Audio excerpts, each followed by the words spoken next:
Salam Bapak Ibu Saudara-saudari yang dikasihi Yesus dan yang saya kasih, kembali berjumpa dengan saya Pendeta Restu Lubis. Kali ini kita akan membahas khotbah Pak Tong ya, yang menurut saya ini keliru, harus diklarifikasi, harus ditanggapi dari pemahaman yang saya pelajari waktu saya sekolah teologi ya. Terlepas nanti ada berbeda pandangan, berbeda pendapat, nggak masalah saudara.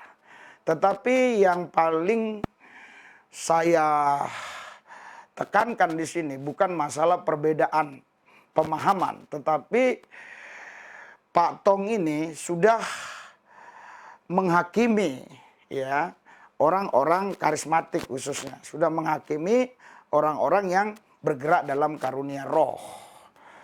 Sebentar lagi Anda saksikanlah videonya, tapi jangan lupa ya, Anda subscribe dulu, baru tombol lonceng dipencet, like and share, supaya video-video yang saya upload terbaru itu terupdate, muncul di HP saudara. Nah, ini kita saksikan videonya, coba.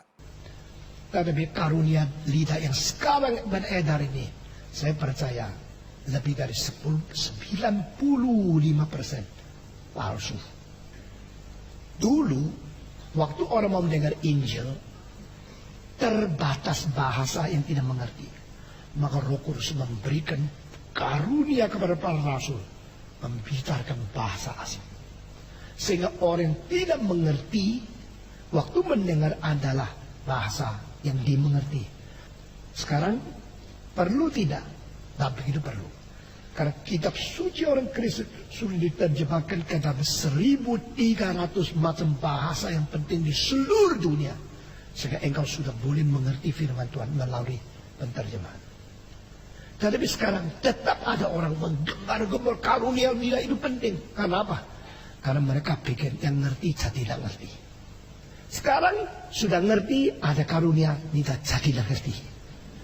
Kalau gini buat apa? Supaya gengsi, saya ada Roh Kudus. Jadi karismatik dan Pentakosta mempunyai satu kesalahan yang paling besar. Mereka mengatakan karunia lidah boleh dibagi dua macam. Satu macam karunia, satu macam manifestasi. Ya, Anda sudah lihat dan sudah dengar apa yang beliau katakan. Jadi ada beberapa hal yang saya catat. Ya, saya tanggapi dengan singkat saja. Ya, yang pertama dia katakan bahasa roh yang sekarang itu 95% palsu. Ini menurut saya penghakiman. Kalau memang bahasa roh yang sekarang ada itu palsu, maksudnya bahasa roh yang mana? Atau kelompok-kelompok mana yang menggunakan bahasa roh yang palsu ini?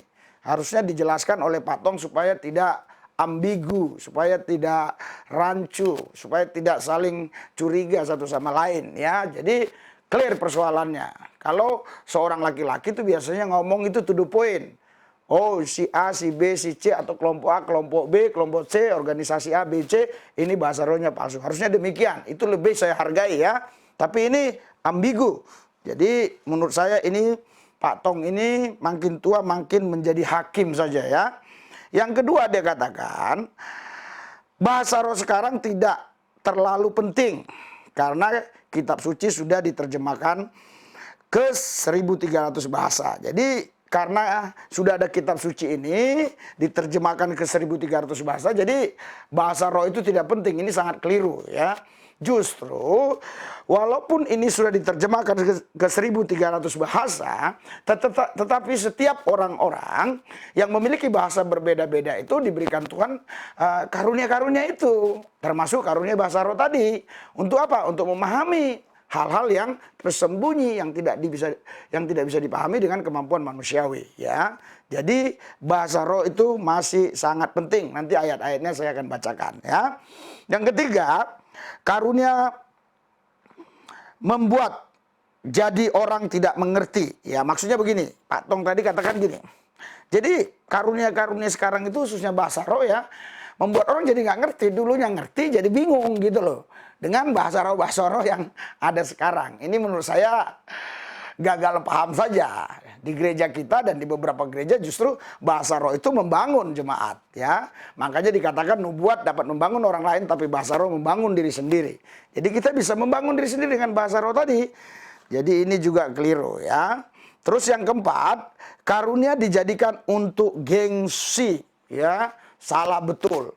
Kita diberikan karunia sama Tuhan bukan untuk gengsi-gengsian, ya. Oh, kita bahasa roh yuk, oh bahasa roh yuk, supaya kita dianggap ini hebat, luar biasa, punya karunia. Bukan untuk gitu, bukan untuk gengsi-gengsian. Tetapi bahasa roh yang kita gunakan itu adalah untuk membangun diri kita, kapasitas intensitas roh kita, supaya berkobar, menyala, menyambar, supaya kita bisa memahami apa yang menjadi rencana kehendak Tuhan, ya. Jadi bukan untuk gengsi-gengsian. Terus yang kelima, Pantekosta punya kesalahan besar, ya, karena membedakan karunia dengan manifestasi roh, ya. Jadi ini Pak Tong ini salah paham, karena dia juga mungkin nggak pernah sekolah di teologia Pentakosta atau Pantekosta. Jadi dia gagal paham. Kami tidak membuat menjadi dua bagian seperti yang dia katakan, karunia roh, manifestasi itu berbeda-beda. Tidak. Itu satu kesatuan saja gitu. Kalau ada karunia roh biasanya ada manifestasinya juga begitu, ya.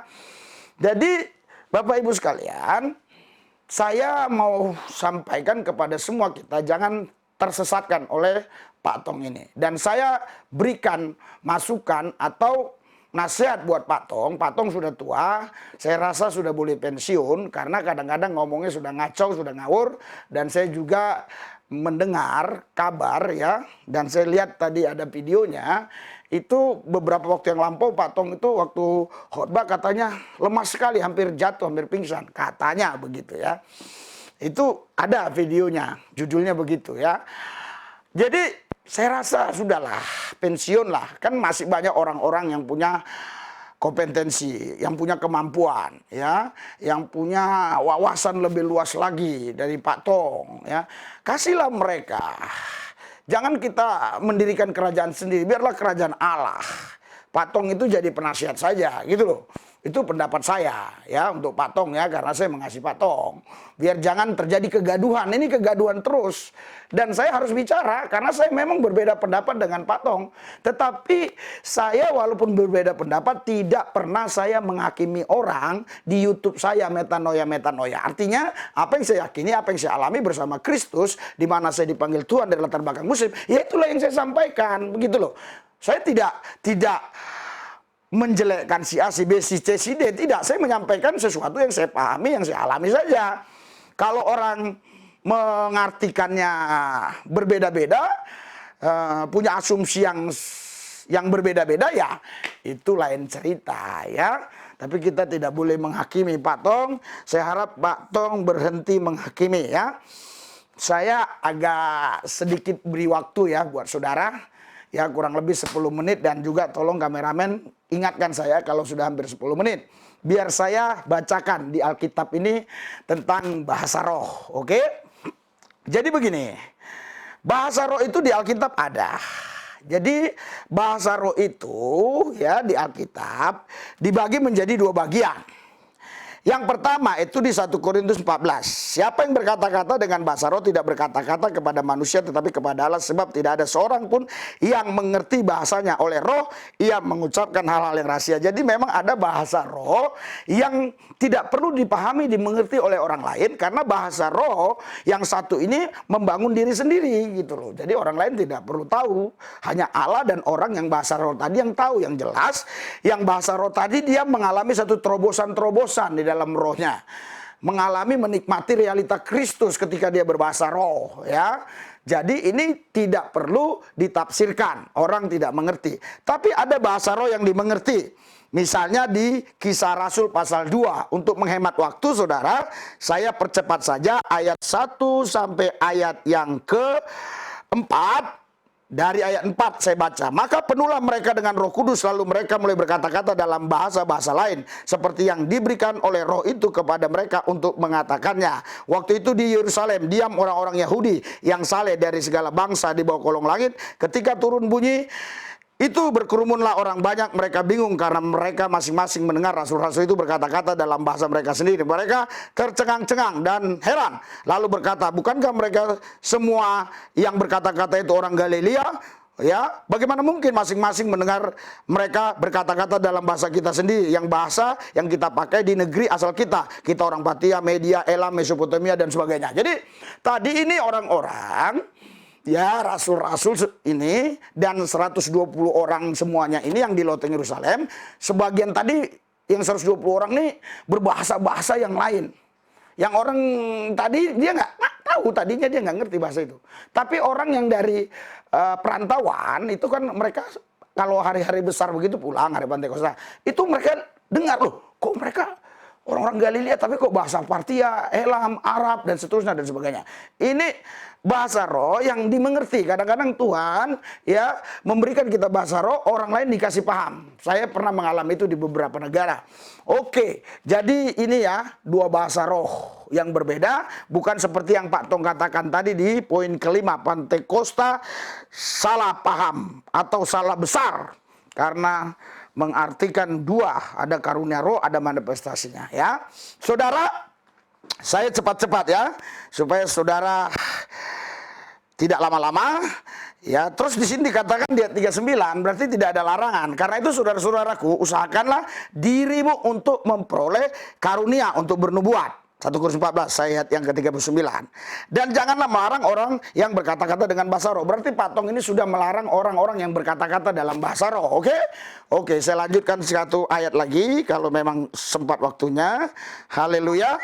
Lalu Lukas 8 ayat 10. Lalu ia menjawab, Yesus, kepadamu diberikan karunia untuk mengetahui rahasia Allah, tetapi kepada orang-orang lain hal itu diberitakan dalam perumpamaan supaya sekalipun memandang mereka tidak melihat dan sekalipun mendengar mereka tidak mengerti. Jadi ada orang-orang memang tidak diberikan karunia-karunia seperti itu, tapi ada orang-orang khusus diberikan karunia-karunia seperti itu. Sorry Pak Tong, maaf Pak Tong gagal paham, tolong belajar lagi, tapi Pak Tong tidak mungkin bisa kembali muda lagi. Oke? Jadi usia sudah berlanjut, marilah kita mendekatkan diri kepada Tuhan. Jangan sangin mengecam, karena Pak Tong dalam videonya semua saya lihat hampir rata-rata mengecam aliran Pantekosta. Oke Pak Tong? Oke. Oh ini lihatlah, dia katakan. Nah, mungkin bersalah kepada banyak so-called tanda petik pimpinan gereja. Tapi saya tidak peduli. Karena saya tidak pernah minta diundang khotbah. Saya mampu bikin seminar, tidak usah diundang. Tapi saya berkata kepada Tuhan, waktu saya muda, saya sudah berkhotbah di dalam lebih 1.500 gereja atas undangan mereka. Undangan itu begitu banyak sampai tidak bisa menghadapi. Saya begitu laku, belum umur 30, sudah khotbah kepada 16 sampai 20 ribu orang. Tidak ada pendeta muda seperti saya sekarang. Saudara jangan kira saya di Jakarta terkenal. Saya di mana-mana terkenal. Di Tokyo bulan yang lalu saya memimpin kebaktian evangelistik meeting yang terbesar di dalam sepanjang sejarah Kristen di Jepang sesudah Billy Graham. Kesombongan, berarti kan ini kesombongan nih. Dia bilang, wah dulu waktu saya muda, wah saya bukan nggak terkenal, saya udah terkenal pelayanan di mana-mana, di Tokyo, di Jepang, di mana-mana. Lihat itu, udahlah ya, saksikan sendiri aja. Itu namanya bibit kesombongan, bukan bibit, itulah kesombongan itu. Itu berarti nggak ada Roh Kudus kalau orang sombong seperti itu. Oke? Oke, Tuhan Yesus, engkau jamah Pak Stephen Tong, kuasamu bekerja. Di masa tuanya dia betul-betul sadar, sehingga dia tidak mengecam apa-apa yang dipahami oleh kami. Karena kami juga dipimpin oleh Roh Kudus. Dalam nama Yesus kami berdoa, haleluya, amin.